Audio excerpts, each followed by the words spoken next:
Welcome to our channel. ఈరోజు వీడియోలో TET paper 2 సంబంధించినటువంటి క్వశ్చన్స్ ఎక్స్ప్లెయిన్ చేస్తాను. ఇంతకుముందు ప్రీవియస్ వీడియోలలో పేపర్ 1 సంబంధించిన క్వశ్చన్స్ మరియు టాపిక్స్ కూడా ఉన్నాయి. సో ఈ పేపర్ 2కు సంబంధించినటువంటి questions only mathematics questions 30 questions రావడం జరుగుతుంది పేపర్ 1లో కానీ పేపర్ 2లో కానీ. ఇది మొన్న జనవరిలో వచ్చినటువంటి క్వశ్చన్ పేపర్. మరి క్వశ్చన్ పేపర్ సొల్యూషన్ పేపర్ 2కు సంబంధించి మ్యాథమెటిక్స్ ఏ రకంగా ఉందనేది ఒకసారి చూద్దాం. మరి క్వశ్చన్ పేపర్ క్వశ్చన్స్ ఈజీగా సులభంగా సొల్యూషన్ చేయడానికి మీకు సాధన చూపిస్తాను. అదేవిధంగా మార్క్స్ 30/30 రావడానికి కూడా స్కోప్ ఎక్కువగా ఉంటుంది. సో చూడండి, ఇక్కడ ఎక్స్ప్లెయిన్ సరిగ్గా మీరు అర్థం చేసుకున్నట్లయితే ఈజీగా ఇట్లాంటి మోడల్ క్వశ్చన్స్, సో ఇప్పుడు చెప్పే క్వశ్చన్సే కాకుండా నెక్స్ట్ ఎగ్జామ్లో ఇట్లాంటి మోడల్ క్వశ్చన్స్ వచ్చినప్పుడు ఏ రకంగా చేయొచ్చు అనేది మనం చూద్దాం. చూడండి, ఇక్కడ ఆ క్వశ్చన్ 90 ఫస్ట్ క్వశ్చన్. సో ఇక్కడ పేపర్లో 91 ఉంది. ఫస్ట్ క్వశ్చన్లో మనకి ఇచ్చినటువంటి సమాసం ఇచ్చిండు. x square minus y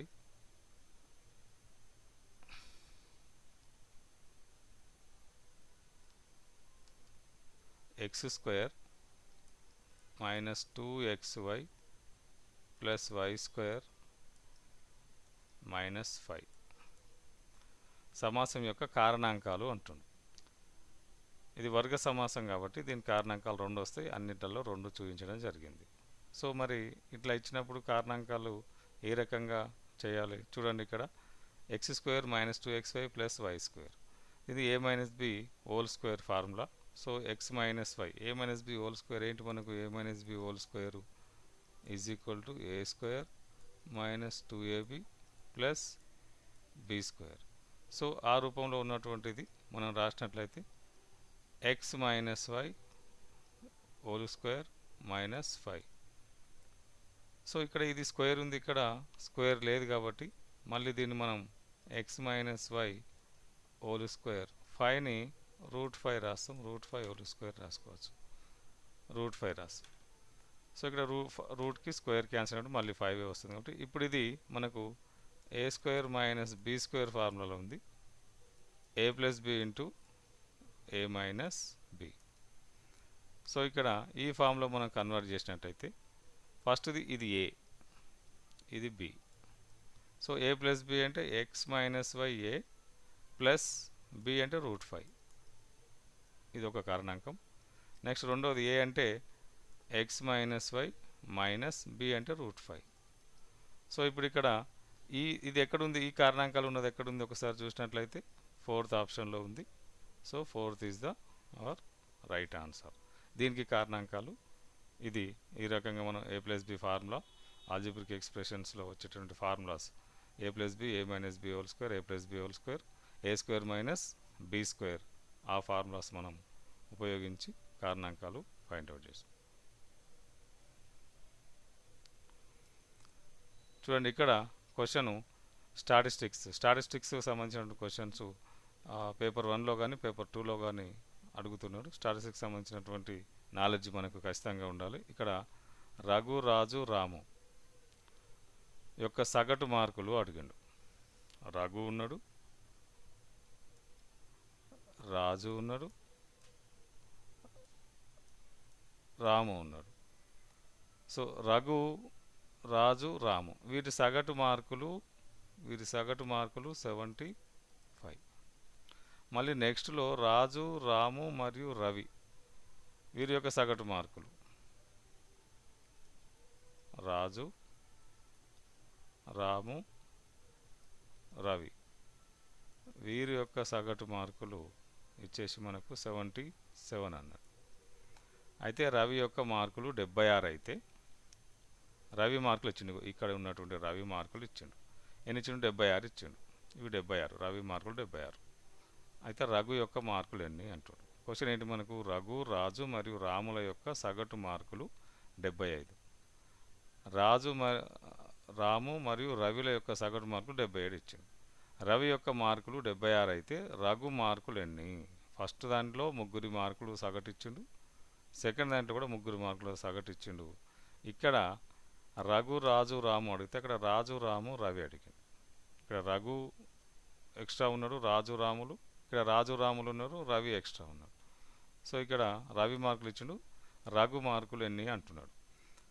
so ఇక్కడ రఘుకు సంబంధించి మనం మార్కులు తెలియదు కాబట్టి ఎక్స్ తీసుకుంటాం, రాజుకు వై తీసుకుంటాం, రాముకు జెడ్ తీసుకుంటాం. ఉదాహరణకు తీసుకున్నాం అనుకోండి.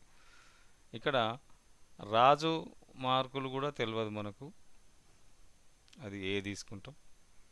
రాము మార్కులు ఆల్రెడీ ఇక్కడ తీసుకున్నాం, మనం జెడ్ తీసుకున్నాం. సో రవి మార్కులు ఇచ్చేసిండు. రాజు కూడా ఉన్నది ఇక్కడ మనకు, రాజు కూడా ఇచ్చిండు, రాజు ఏ కాదు, రాజు వై, రాజు రాములు ఇచ్చేసిండు, రాగు ఇచ్చిండు, ఇక్కడ రవి. అంటే వీరి యొక్క సగటు మార్కులు అంటే మనకు సగటు ఏం చేస్తాం, వారి యొక్క మార్కుల మొత్తం బై వారి సంఖ్య ఇంటూ 75 ఈజ్ ఈక్వల్ టు 75. రాసుల మొత్తం బై రాసుల సంఖ్య. సో ఇక్కడ కూడా y plus Z plus 76/3 is equal to 77 ఇచ్చినటువంటి ఇన్ఫర్మేషన్ ఇది మన. సో ఇది x plus y plus Z is equal to 75 into 3.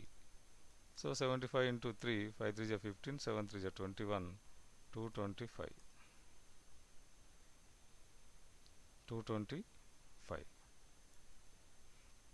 ఇక్కడ y plus Z plus 76 is equal to 77 into 3.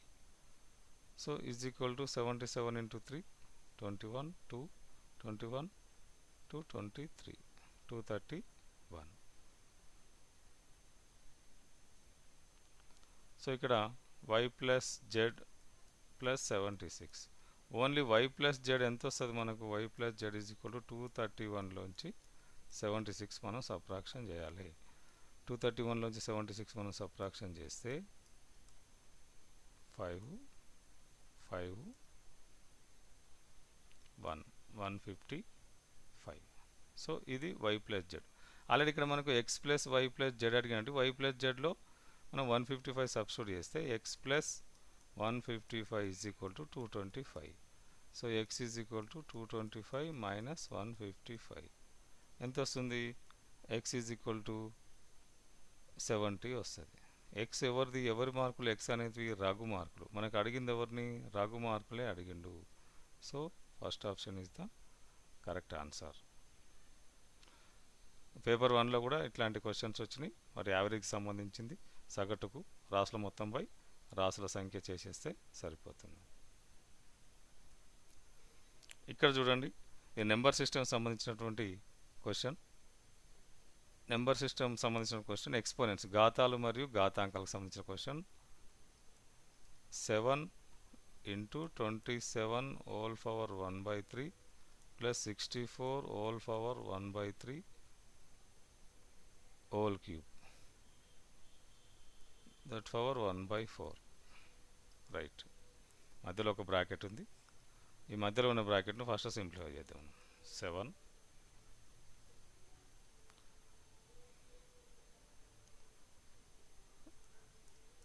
Into 27 whole power, ఇక్కడ చూడండి 27 హోల్ పవర్ 1/3 అంటే 27ను ఏ సంఖ్య యొక్క ఘనంగా రాయొచ్చు అంటే ఘాతం 3 వచ్చేటట్టు రాయొచ్చు అంటే 3 తోటి రాయొచ్చు. 3 ఇంటూ 3 ఇంటూ 3 అంటే 3 క్యూబ్. సో ఇక్కడ 3 cube whole power 1/3 plus same 64 కూడా అట్లా ఇచ్చిండు, 1/3 ఇచ్చిండు.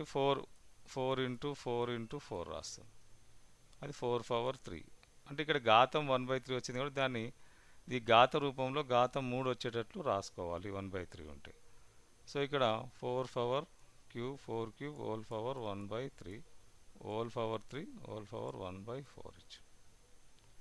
సో ఇక్కడ చూడండి, ఇది మనకేమవుతుంది, ఈ 3కు ఈ 3 క్యాన్సల్, ఈ 3కు ఈ 3 క్యాన్సల్ అంటే a power m whole power n is equal to a power m into n. So 3 power 3 whole power 1/3 ఉంది కాబట్టి దీన్ని ఏం రాస్తాం మనం, 3 పవర్ 3 ఇంటూ 1/3, 3 క్యాన్సిల్ 3 వస్తుంది. సో ఇక్కడ మనకి ఎంత వస్తుంది, 7 ఇంటూ 3 ప్లస్ ఇది 4 వస్తుంది, హోల్ పవర్ 3 ఉంది, హోల్ పవర్ మళ్ళీ 1/4 ఉంది. ఇక్కడ చూడండి 7 మళ్ళీ బ్రాకెట్ కూడా 7 వస్తుంది, 3 + 4 7 వస్తుంది, క్యూబ్ ఉంది, హోల్ పవర్ 1/4 ఉంది. 7 పవర్ 1 అన్నట్టు అంటే a power m into a power n, a power m into a power n that is equal to a power m plus n. So 7 power 1 + 3 అంటే 4 వస్తుంది, హోల్ పవర్ 1/4. మళ్ళీ 4కు 4 cancel, ఏమి మిగులుతుంది మనకు 7 మిగులుతుంది. 7 ఎక్కడుంది మనకు ఆన్సర్ 3, ఆప్షన్ 3. ఈ క్వశ్చన్కు option 3 is the right answer. సింపుల్గా ఇక్కడ ఏం లేదు, ఘాతంలో అక్కడ ఉన్నటువంటి ఘాతం 1/3 ఉంది కాబట్టి 27ను ఏ సంఖ్య యొక్క ఘనంగా రాయగలం అంటే ఏ సంఖ్యకు క్యూబ్గా రాయగలం. 64 కూడా ఏ సంఖ్యకు రాయగలం అనేది చూసుకుంటే సరిపోతుంది.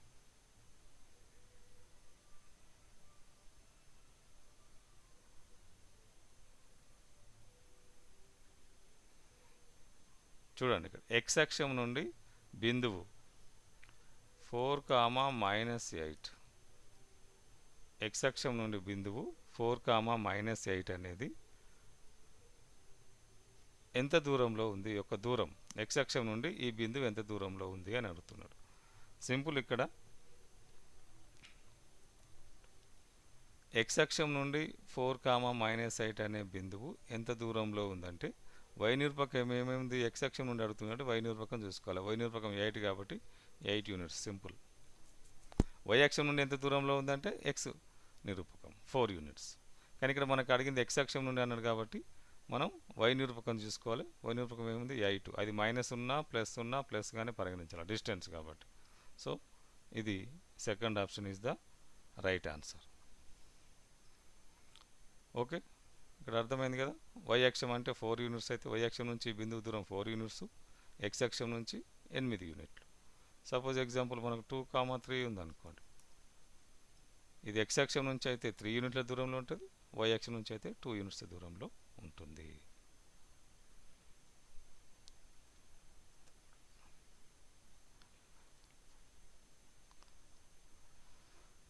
సో ఇది చూడండి, భాజనీయత సూత్రం సంబంధించి 5, 10 మరియు 25లతో భాగించినప్పుడు ప్రతి సందర్భంలో 3 శేషంగా మిగిలిపోయే 4 అంకెల కనిష్ట సంఖ్య అంటుండు.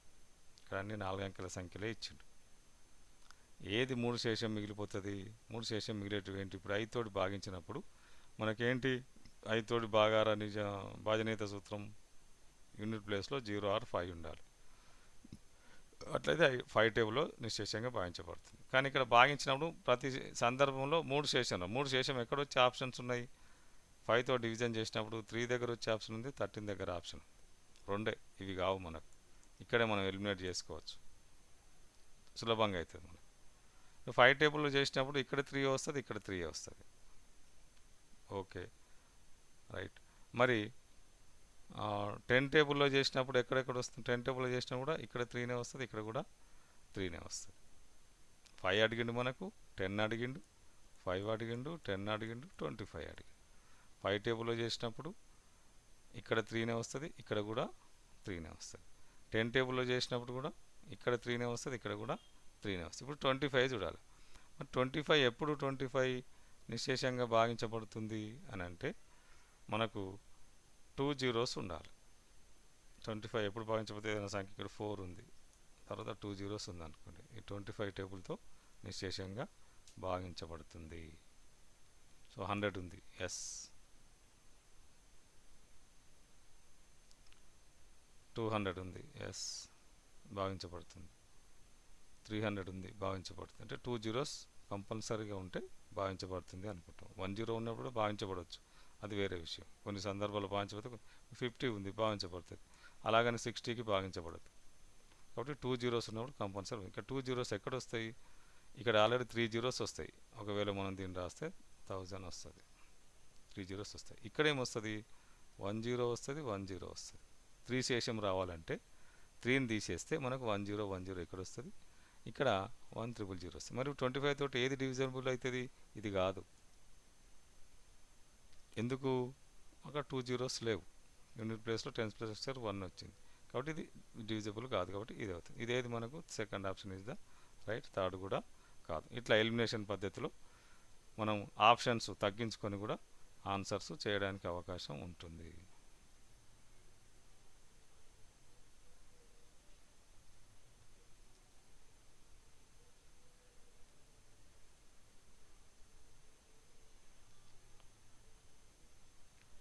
చూడండి,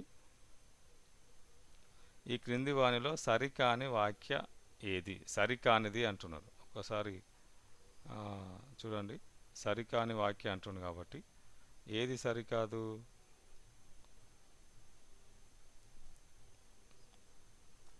సరికాని వాక్య ఏది అంటున్నారు. ఒకసారి చూడండి, ఇక్కడ సరికానిది అంటే మనకు 0 అనున్నది అకరణీయ సంఖ్య.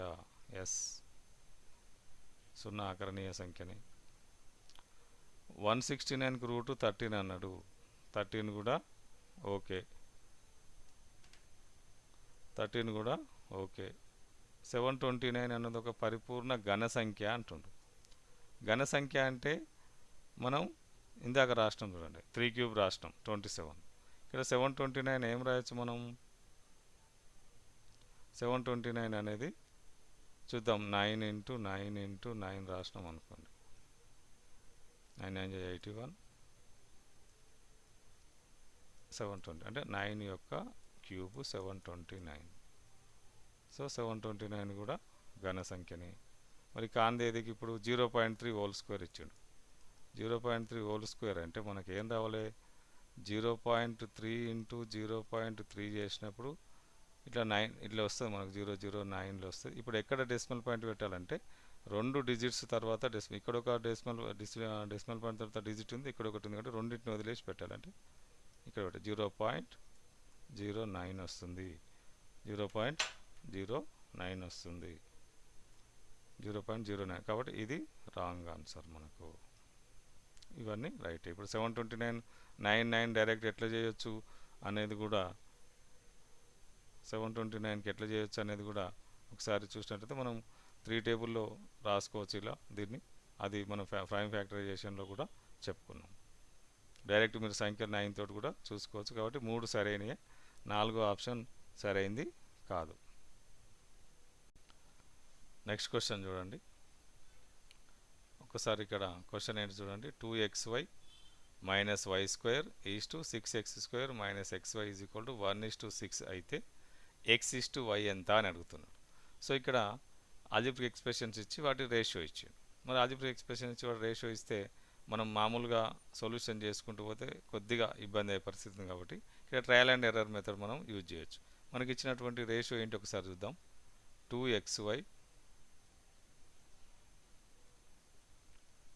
2xy minus y square is to 6x² minus xy is equal to 1:6 ఇచ్చింది. సో 1:6 ఫస్ట్ రేషియోకి మనం ఒకసారి సబ్స్టిట్యూట్ చేద్దాం.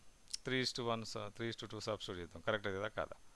x = 3 అన్నట్టు, y = 2 అన్నట్టు. అంటే ఇక్కడ x:y అనేది x first ratio, y second ratio అన్నట్టు. y:x అడిగితే y 3 తీసుకోవాలి, x 2 తీసుకోవాలి. సో చూద్దాం ఒకసారి. x దగ్గర 3 సబ్స్టిట్యూట్ చేసి y దగ్గర 2 సబ్స్టిట్యూట్ చేస్తే -2² ఈజ్ టు 6 ఇంటూ x కాబట్టి 3² మైనస్ ఇక్కడ x 3 2.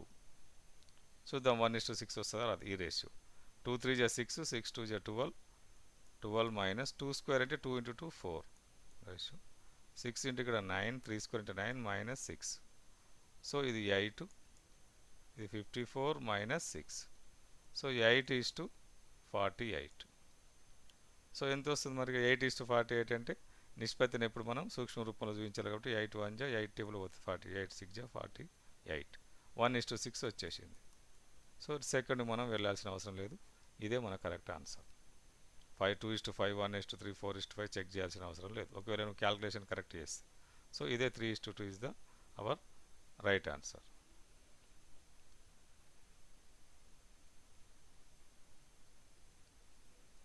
చూడండి ఈ క్వశ్చన్లో 2 సంఖ్యలు, ఒక సంఖ్యలో 30% మరియు 40% అయినాయి. 2 సంఖ్యలు ఉన్నాయి.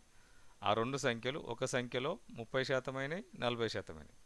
అయితే మొదటి సంఖ్య రెండవ సంఖ్యలో ఎంత శాతం అని అంటున్నాడు. మొదటి సంఖ్య రెండవ సంఖ్యలో ఎంత శాతం? ఒకటి 30% ఉంది, ఒకటి 40% ఉంది. సంఖ్య ఏందో తెలియదు. మనం సంఖ్య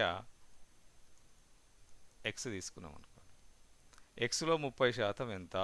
ఎక్స్లో 30%. శాతాలకు సంబంధించిన వీడియో మనకు ప్రీవియస్ వీడియోలలో ఉంది. శాతాలకు సంబంధించి లాభ శాతం కానీ నష్ట శాతం కానీ శాతము డిస్కౌంటు ఇవన్నీ వీడియోలో చెప్పడం జరిగింది. ఇక్కడ ఏమైనా అర్థం కాకుంటే మీరు ఆ వీడియో చూసుకుంటే అక్కడ చాలా క్షుణ్ణంగా చెప్పడం జరిగింది. ఆ వీడియో మీరు చూసుకుంటే మీకు అర్థమవుతుంది. ఎక్స్లో 30% ఎంత?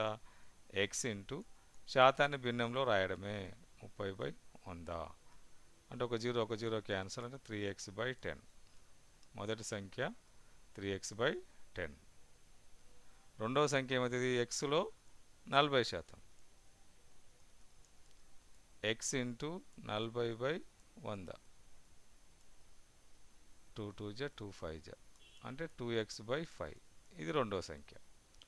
మరి ఇప్పుడు మొదటి సంఖ్య రెండవ సంఖ్యలో ఎంత శాతం అంటుంది. మళ్ళీ ఈ రెండు సంఖ్యలు వచ్చినాయి మనకు. మొదటి సంఖ్య రెండవ సంఖ్యలో ఎంత శాతం అని అడుగుతున్నాడు. ఇప్పుడు 150లో 90 అనేది 150లో ఎంత శాతం అని అడిగింది అనుకోండి. 150లో 90 ఎంత అంటే 150 మార్క్స్, నీకు 90 మార్క్స్ వచ్చినాయి. 150 క్వశ్చన్స్లో నీకు 90 మార్క్స్ వచ్చినాయి అనుకోండి. అవుట్ ఆఫ్ 150కి 90 వచ్చింది. నీకు ఎంత శాతం వచ్చిందంటే ఏం చెప్తావు నువ్వు? వచ్చిన మార్కులు ఎన్ని మార్కులకు? 150 ఇంటూ 100 రాసి ఒక జీరోకి ఒక జీరో రాస్తాం. 5 3 జా 5, 2 జా 3, 1 జా 3, 3 జా అంటే 60% అన్నట్టు. ఇది ఇక్కడ మనం అప్లై చేస్తే మొదటి సంఖ్య రెండవ సంఖ్యలో ఎంత శాతం? ఇప్పుడు 90 అనేది 150లో ఎంత శాతం అంటే 90/150 ఇంటూ 100 చేసినాం. ఇక్కడ కూడా మొదటి సంఖ్య ఏముంది మనకు? 3x/10 ఉంది. బై ఏ సంఖ్య? రెండవ సంఖ్యలో 2x/5 ఇంటూ 100. రెండు భిన్నాలు వచ్చినాయి. ఇక్కడ రెండు భిన్నాలు భాగారం చేయాలి కాబట్టి రెండు భిన్నాలను మనం డివిజన్ చేసేటప్పుడు మొదటి భిన్నాన్ని అట్నే రాసి ఇంటూ పెట్టి రెండో భిన్నాన్ని హారంలో ఉన్న భిన్నాన్ని రెసిప్రోకల్ రాస్తాం. 5/2x into 100. సో ఎక్స్కి ఎక్స్ క్యాన్సల్. 5 1 జా 5 2 జా ఏమి లేదు మనకు? 3/4 ఇంటూ 100. 4 టేబుల్లో 100 ఎన్ని టైమ్స్? 25 టైమ్స్. 25 3 జా 75. 75 ఎక్కడుంది మన ఆన్సర్? Third answer. సో మొదటి సంఖ్య బై రెండవ సంఖ్య ఇంటూ 100. ఆ సంఖ్యలో 30% 40% కనుక్కొని మొదటి సంఖ్యను రెండవ సంఖ్యలో భాగారం చేసి ఇంటూ 100 చేసేస్తే మనకు 75. Third option is the right answer.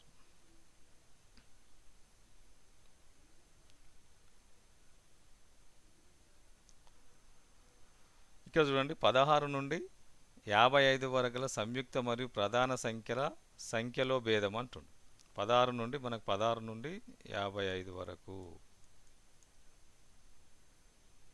సంఖ్యలలో సంయుక్త సంఖ్యలు ప్రధాన సంఖ్యలలో భేదం అడిగాడు. ఇందులో సంయుక్త సంఖ్యలు కనుక్కోవాలి, ప్రధాన సంఖ్యలు కనుక్కోవాలి. మరి సంయుక్త సంఖ్యలు ప్రధాన సంఖ్యలు ఎట్లా కనుక్కుంటాం మనం అంటే అసలు సంఖ్యలు ఎన్ని ఉన్నాయి? 16 నుంచి 55 వరకు అసలు సంఖ్యలు ఎన్ని ఉన్నాయి ఒకసారి చూద్దాం. 16 నుంచి 55 వరకు ఎన్ని సంఖ్యలు ఉంటాయి అంటే 16 కూడా కౌంట్ చేయాలి, 55 కూడా కౌంట్ చేయాలి. కాబట్టి 55 మైనస్ 15 చేసినా వచ్చేస్తుంది అంటే 40 అంటే 40 ఉన్నాయి. ఎందుకు 15 చేయాలి అంటే 16 కూడా ఇంక్లూడ్ చేయాలి. కాబట్టి 16 కంటే ముందున్న సంఖ్యను ఒక సంఖ్యను తీసేస్తే మనకు 16 నుంచి 55 వరకు ఎన్ని సంఖ్యలు ఉన్నాయో తెలిసిపోతాయి. 40 సంఖ్యలు ఉన్నాయి. 40 సంఖ్యలలో ప్రధాన సంఖ్యలు ఎన్ని, సంయుక్త సంఖ్యలు ఎన్ని అది కూడా చేయాలి. అసలు ప్రధాన సంఖ్యలు ఏంటి? ఎక్కడి నుంచి ప్రధాన సంఖ్యలు తీసుకోవాలి మనం? 16 నుంచి అంటే ప్రధాన సంఖ్యలు తక్కువ ఉంటాయి కాబట్టి ప్రధాన సంఖ్యలు మాత్రమే తీసుకుంటున్నాను. 16 నుంచి తక్కువ సంఖ్యలు మన ప్రధాన సంఖ్యలు 17, 19, 20 కాదు 21. ప్రధాన సంఖ్యల డెఫినేషన్ సంఖ్యా వ్యవస్థలో చెప్పడం జరిగింది. ప్రధాన సంఖ్యలు ఏంటి, సంయుక్త సంఖ్యలు ఏంటి ఆ వీడియోలో కూడా ఉన్నాయి. మీరు ఆ నెంబర్ సిస్టమ్ సంబంధించిన వీడియో చూస్తే ప్రతి క్వశ్చన్లో టచ్ అవుతాయి నెంబర్ సిస్టమ్ సంబంధించినవి. కాబట్టి ఖచ్చితంగా ఆ వీడియో మీకు వీలైతే చూడండి, చూస్తే మీకు ఈజీగా ఇక్కడ అర్థమవుతుంది. 17 ప్రధాన సంఖ్యనే, 19 ప్రధాన సంఖ్యనే, 20 కాదు 21 కాదు 21 7 టేబుల్ వస్తుంది. ఏ టేబుల్లో రాకుండా ఉండాలి ప్రధాన సంఖ్యలు అంటే? సో 23, 24 కాదు 25 కాదు 26 కాదు 27 కాదు 28 కాదు 29 అవుతుంది. 30 కాదు 31 అవుతుంది. 32 కాదు 33 కాదు 34 కాదు 35 కాదు. సరి సంఖ్యలు ఏవి రావు. 35 కాదు, 7 టేబుల్ వస్తుంది, 5 టేబుల్ వస్తుంది, 36 కాదు, 37 వస్తుంది, 38, 39 కాదు, 13 టేబుల్ వస్తుంది, 40, 41 వస్తుంది, 42 రాదు, 43 వస్తుంది, 44 రాదు, 45 రాదు, 46 రాదు, 47 వస్తుంది, 48 రాదు, 49 కూడా రాదు, 7 టేబుల్ వస్తుంది, 49, 50 రాదు, 51 రాదు, 52 రాదు, 53 వస్తుంది, 54 రాదు, 55 రాదు. సో ఎన్ని వచ్చినాయి మనకు? 3, 3, 3, 9, 1, 10 వచ్చినాయి. 10 ప్రధాన సంఖ్యలు. ఇందులో ఎన్ని మనకు? 10 అనేది 40లో 10 ప్రధాన సంఖ్యలు. మరి సంయుక్త సంఖ్యలు ఎన్ని మనకు? సంయుక్త సంఖ్యలు ఎన్ని? 30. అంతే కదా, మొత్తం 40 సంఖ్యలు ఉన్నాయి మనకు. అందులో ప్రధాన సంఖ్యలు 10 అని తెలిసిపోయింది. ఇక మిగిలిన సంయుక్త సంఖ్యలు.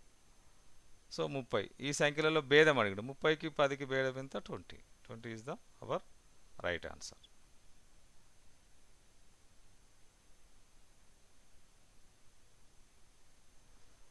చూడండి, ఇక్కడ క్వశ్చను డెసిమల్స్లో ఉంది, ఆ స్క్వేర్లో ఉంది, నెంబర్స్కి సంబంధించింది. డెసిమల్స్ ఒక్కసారి మనం చూసినట్లయితే 0.04/0.16 ప్లస్ 0.16/0.04 హోల్ స్క్వేర్. డెసిమల్స్ కంటే మనం మామూలు నెంబర్లో కన్వర్ట్ చేసుకొని చేస్తే సులభంగా వస్తుంది మనకు. సో చూద్దాం దీన్ని ఎట్లా కన్వర్ట్ చేసి 0.0 అంటే డెసిమల్ తర్వాత ఇక్కడ 2 డిజిట్స్ ఉన్నాయి, ఇక్కడ కూడా 2 డిజిట్స్ ఉన్నాయి కాబట్టి దీన్ని మనం డైరెక్ట్గా 4/16 రాసుకోవచ్చు. ఓకే, ప్లస్ ఇక్కడ 16/4 రాసేస్తాం హోల్ స్క్వేర్. అర్థమైంది కదా? ఇక్కడ డెసిమల్స్ని తీసేస్తున్నాం మనం. ఎప్పుడు తీసేయాలి డెసిమల్స్? న్యూమరేటర్లో డెసిమల్ పాయింట్ తర్వాత సేమ్ డిజిట్స్ ఉండాలి, డినామినేటర్లో కూడా డెసిమల్ పాయింట్ తర్వాత సేమ్ డిజిట్స్ ఉంటే మనం డెసిమల్ పాయింట్ను రిమూవ్ చేసేస్తాం. సో ఇక్కడ అట్లే ఉన్నాయి కదా, డెసిమల్ పాయింట్ తర్వాత ఇక్కడ 2 ఉన్నాయి డిజిట్స్, ఇక్కడ 2 ఉన్నాయి, తీసేసినాం మనం. 4 1 జా 4 4 జా 4 1 జా 4 4 జా 1/4 వచ్చింది, ప్లస్ 4 వచ్చింది, హోల్ స్క్వేర్ వచ్చింది. 1/4 ప్లస్ 4 అంటే 4 1, దానికి డినామినేటర్ 1 ఉంది, హారం 1 ఉంది, కాసా కట్టేస్తే 4 × 1 4, 1 × 1 1 ప్లస్ 4 4 జా 16, కాసా ఇది 4 ఇక్కడ గుణిస్తుంది, 1 ఇక్కడ గుణిస్తుంది, అంటే 17/4. 17/4 హోల్ స్క్వేర్ అడిగింది దాన్ని. 17/4 హోల్ స్క్వేర్, దాన్ని స్క్వేర్ ఇవ్వాలి. 17/4 అంటే మరి 17 4 టేబుల్లో మనం డివిజన్ చేస్తే 4 4 జా 16, 1 పోవట్లేదు కాబట్టి మనం ఒక డెసిమల్ పాయింట్ 0, 4 2 జా 8, 2 20, 4 5 జా 20, 20 0. సో అంటే ఎంత వస్తుంది మనకు? 4.25 హోల్ స్క్వేర్ వచ్చింది. 4.25 హోల్ స్క్వేర్ వచ్చింది. 4.25 హోల్ స్క్వేర్ అంటే మనం 4.25 × 4.25 చేస్తాం.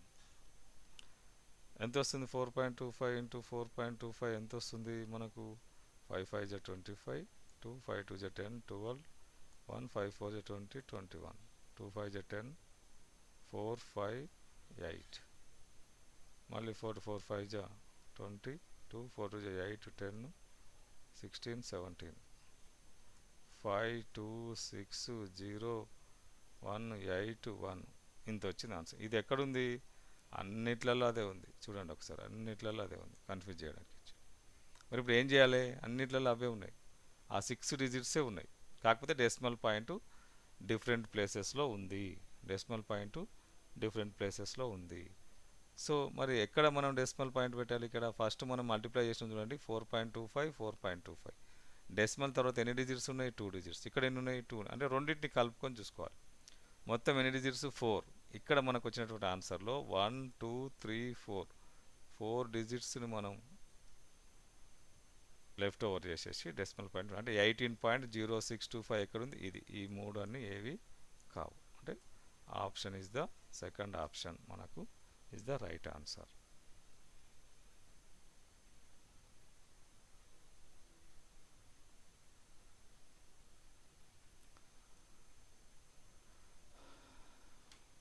చూడండి, ఇక్కడ బిందువు క్షితిజ సమాంతర స్థాయికి దిగువన ఉన్నప్పుడు దృష్టి రేఖ క్షితిజ సమాంతర రేఖతో ఏర్పరిచే కోణము అడిగింది. ఇది ట్రిగ్నామెట్రీకి సంబంధించినటువంటి క్వశ్చన్. ఈ ట్రిగ్నామెట్రీకి సంబంధించిన క్వశ్చన్ చూడండి ఒకసారి. ట్రిగ్నామెట్రీలో మనకు అప్లికేషన్స్ ఆఫ్ ట్రిగ్నామెట్రీలో ఉంటుంది ఇది. బిందువు క్షితిజ సమాంతర స్థాయికి దిగువ ఉంది అంటుంది. మనం చూడాల్సినటువంటి బిందువు క్షితిజ సమాంతర స్థాయికి దిగువన ఉంది. మనం ఒకసారి ఇందులో లంబకోణ త్రిభుజం వేసుకున్నట్లయితే ఏబిసి రఫ్గా చెప్తున్నా చూడండి. ఇక్కడ బిందువు ఉంది అనుకోండి, ఇక్కడ అబ్జర్వర్ ఇక్కడ ఉన్నాడు. ఇక్కడ నుంచి చూసినప్పుడు దృష్టి రేఖ ఇది ఇలా వెళ్తుంది అక్కడికి దృష్టి రేఖ. అప్పుడు ఇది ఊర్ధ్వ కోణం అంటాం దీన్ని. పైకి చూస్తున్నాం కాబట్టి, ఇక్కడ ఉన్న అబ్జర్వర్ పైకి చూస్తుంది కాబట్టి దాన్ని ఊర్ధ్వ కోణము అంటాం. లేదు ఇదే డయాగ్రామ్లో సేమ్ ఏబిసిలో ఇక్కడ అబ్జర్వర్ ఉన్నాడు, బిందువు ఇక్కడ ఉంది, సి దగ్గర ఉంది. అప్పుడు ఇక్కడ అబ్జర్వర్ ఇక్కడ నుంచి చూడాలి, దృష్టి రేఖ ఇక్కడ ఇటు వచ్చింది, ఇది వస్తుంది, ఇక్కడ కోణం ఇది వస్తుంది, దానికి ఇది ఈక్వల్ అవుతుంది. కాబట్టి దీన్ని ఏమంటే మనం కిందికి చూసినప్పుడు అబ్జర్వర్ తాను గమనించాల్సిన వస్తువు కిందికి ఉన్నప్పుడు కిందికి చూసేటటువంటి కోణాన్ని మనం నిమ్న కోణము అంటాం. ఇదేమో ఊర్ధ్వ కోణం, ఇదేమో నిమ్న కోణం కిందికి. ఇక్కడ ఏమంటాడు మనకు బిందువు క్షితిజ సమాంతర స్థాయికి దిగువ ఉంది. ఇది క్షితిజ సమాంతర స్థాయి, దీనికి దిగువన ఉంది. ఇక్కడ అభ్యాసకుడు పరిశీలకుడు ఉన్నప్పుడు ఇది క్షితిజ సమాంతర స్థాయి, బిందువు ఇక్కడ పైన ఉంది, పైన ఉన్నప్పుడు ఊర్ధ్వ కోణము, కింద ఉన్నప్పుడు నిమ్న కోణము. నిమ్న కోణం ఇస్ ద రైట్ ఆన్సర్. సరళ కోణం కాదు, సంపూర్ణ కోణం కాదు. ఇందులో అప్లికేషన్ ఆఫ్ ట్రిగ్నామెట్రీలో త్రికోణమితి అనువర్తనాలలో నిమ్న కోణం ఊర్ధ్వ కోణాలు మాత్రమే వస్తాయి. సో ఇది మనకు 1 ఇస్ ద రైట్ ఆన్సర్.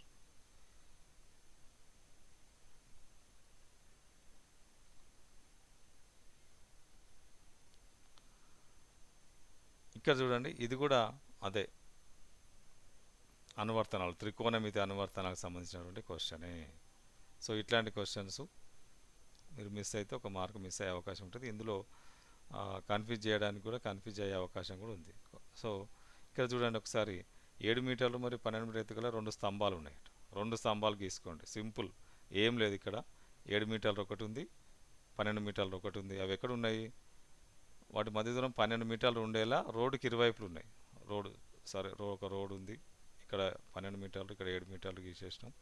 ఈ రోడ్డుకు మధ్యలో ఉన్నాయి. ఇది 12 మీటర్లు, ఇది 12 మీటర్లు ఉన్నటువంటి స్తంభం, ఇది 7 మీటర్లు ఉన్నటువంటి స్తంభం. అయితే అప్పుడు ఆ 2 స్తంభాల పై భాగాల మధ్య దూరం, ఇక్కడ కూడా మనం ఒక రేఖ గీసుకోవచ్చు. పై భాగాల మధ్య దూరం అంటే ఇది అడిగిండు మనల్ని. ఇది మొత్తం 12 ఉంది మనకు, ఇది మొత్తం 12 ఉంది, ఇది 7 ఉంది, కింద 12 ఇచ్చిండు. సో అప్పుడు ఇది కూడా 12 అవుతుంది మనకు. ఇక్కడ మధ్యలో ఉన్నటువంటి ఈ పైన ఉన్నటువంటి ఇది కూడా 12 అవుతుంది. సో మరి ఇప్పుడు ఇది ఎంత అయితే? ఇది మొత్తం 12, ఇది 7. అర్థమైంది కదా? ఇక ఇక్కడ నుంచి ఇక్కడికి 7 ఉంది కాబట్టి ఇక్కడ నుంచి ఇక్కడికి కూడా 7 ఉంటుంది. ఇది 7 అయినప్పుడు ఇది ఎంత ఉంటుంది? ఇది 5 ఉంటుంది. ఈ భాగం, ఓన్లీ ఈ భాగం. ఈ త్రిభుజం మనం తీసుకున్నట్లయితే చూడండి, ఆ త్రిభుజం ఇక్కడ గీస్తాను నేను. ఇది 12 వచ్చింది, ఇది 5 వచ్చింది. ఇది కనుక్కోవాలి మనం క్వశ్చన్. ఇది ఇప్పుడు ఇక్కడ పైథాగరస్ త్రికాలు, మనం పైథాగరస్ థీరం అప్లై చేస్తాం. పైథాగరస్ థీరం లంబకోణ త్రిభుజంలో పైథాగరస్ థీరం అప్లై చేసేటప్పుడు ఏం చెప్పుకున్నాం మనం? కర్ణం యొక్క వర్గము మిగిలిన 2 భుజాల మీద వర్గాల మొత్తానికి సమానం. ఇక మీరు పైథాగరస్ త్రికాలు కూడా మనం ఇక్కడ అప్లై చేయొచ్చు. ఇప్పుడు 12, 5 వచ్చింది. ఇంకో పైథాగరస్ త్రికం ఏమొస్తుంది మీకు? 12, 5 వచ్చిన పైథాగరస్ త్రికం ఏమొస్తుంది? 13 వస్తుంది. 5, 12, 13 పైథాగరస్ త్రికాలు. కాబట్టి ఇందులో కర్ణం, ఇది 13 కర్ణం, పెద్ద సంఖ్య కర్ణం అవుతుంది. మిగిలిన 2 భుజాలు 5, 12 ఎక్కడైనా ఉంటాయి అవి. సో అట్లా కాకుండా మీకు పైథాగరస్ థీరం చేయాలి అనుకున్నప్పుడు వేరే నెంబర్లు ఇప్పుడు గుర్తుకు లేవు, మీకు పైథాగరస్ త్రికాలని గుర్తుకు లేదు. అప్పుడు ఎంత నెంబర్ వస్తుంది, ఎట్లా తెలియాలి మనకు అంటే? ఇది తెలియదు కాబట్టి కర్ణం, ఇది ఏసీ కర్ణం కాబట్టి AC² is equal to AB² plus BC². ఇది పైథాగరస్ థీరం. కర్ణం యొక్క వర్గం మిగిలిన 2 భుజాల మీద వర్గాల మొత్తానికి సమానం. ఏసీ ఇయ్యలే మనకు, AC² ఇయ్యలే కాబట్టి AC² అట్నే రాసి, AB ఇచ్చిండు 5, 5², BC ఇచ్చిండు 12². AC² ఈజ్ ఈక్వల్ టు 5² అంటే 5 × 5 ప్లస్ 12² అంటే 12 × 12. సో ఇక్కడ చూడండి, ఇది 25 ప్లస్ 144 అంటే 169 వస్తుంది AC². 169 ఏ సంఖ్య యొక్క వర్గం? 13 యొక్క వర్గం 13 ఇంటూ 13 చేస్తే 169 వస్తుంది. So AC square is equal to 13 square. AC is equal to 13. కాబట్టి 13 ఎక్కడుంది answer? C is the our correct answer. 13. Pythagoras త్రికాలు తీసుకోండి. గుర్తుంటే ఓకే, గుర్తు లేకపోతే పైథాగరస్ థీరం అప్లై చేసి ఏ భుజం అయితే కావాలో ఆ భుజాన్ని కనుక్కోవచ్చు.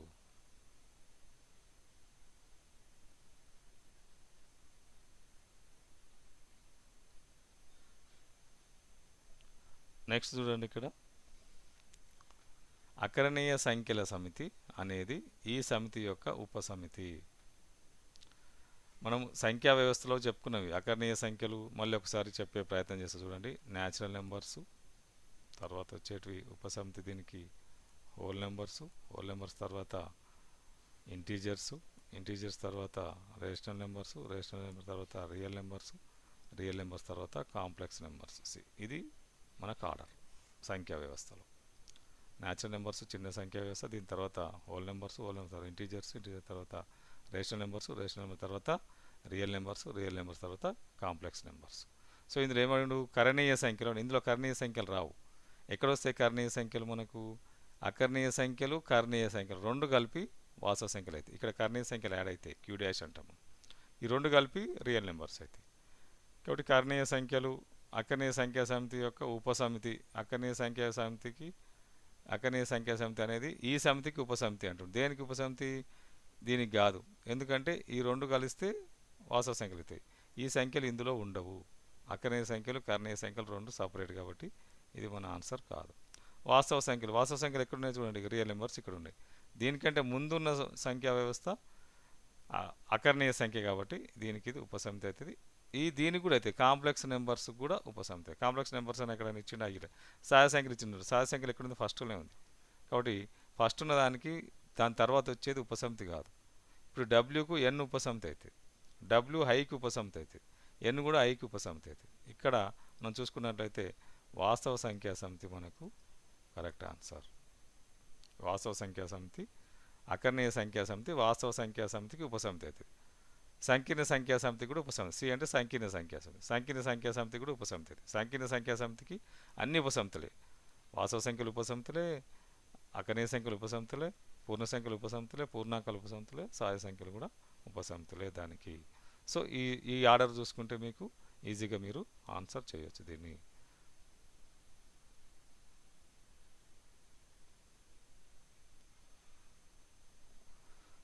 చూడండి, ఇక్కడ ఇది మళ్ళీ శాతాలకు సంబంధించిన క్వశ్చన్. రమేష్ ఒక టేబుల్ను అమ్మి అమ్మకపు ధరలో 40% సమానమైన మొత్తాన్ని లాభంగా పొందాడు.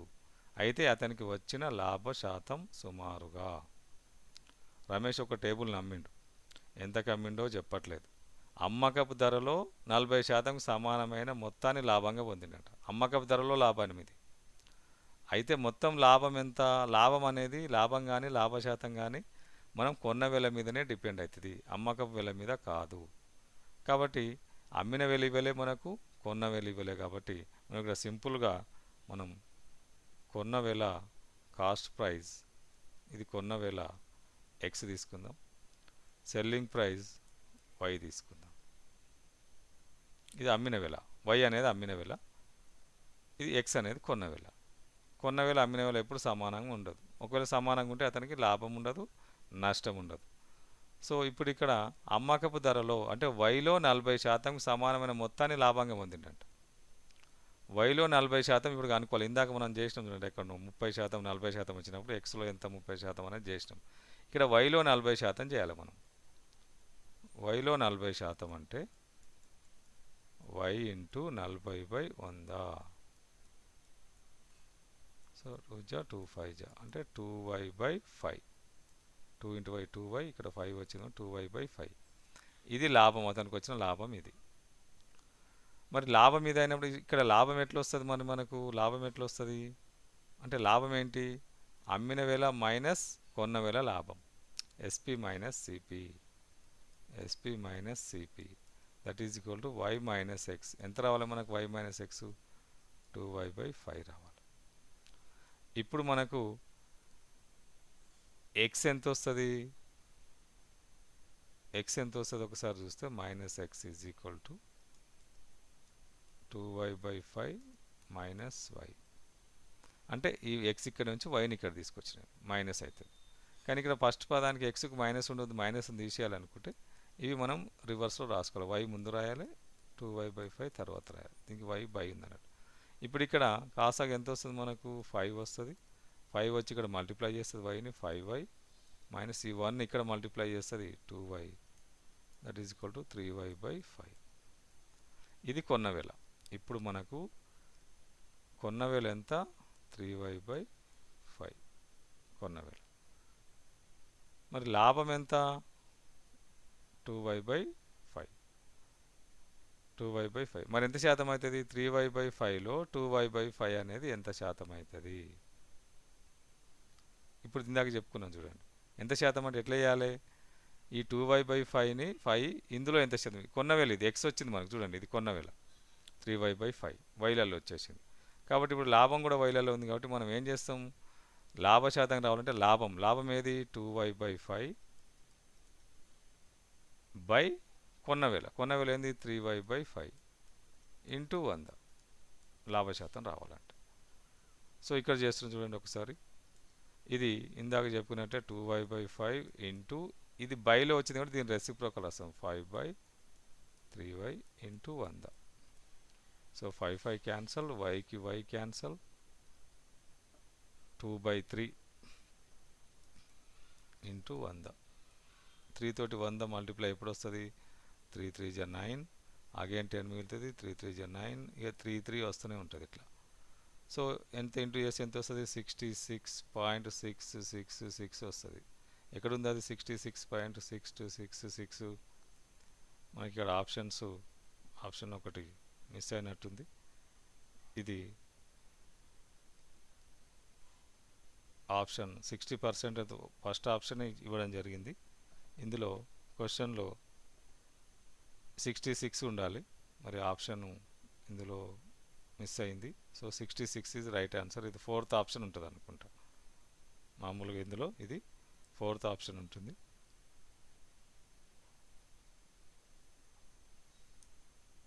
ఒక్కసారి చూడండి, ఇది 4th ఆప్షన్. ఇది కింద ఏమని ఇచ్చిందో చూద్దాం. ఆన్సర్ రైట్, కింద ఉన్నాయి ఆన్సర్స్ చూద్దాం.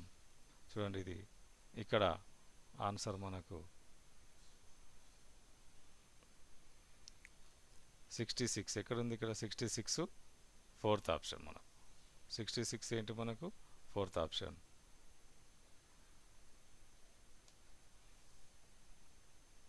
So 66 right answer. ఇది మన ఉన్నటువంటి రైట్ ఆన్సర్.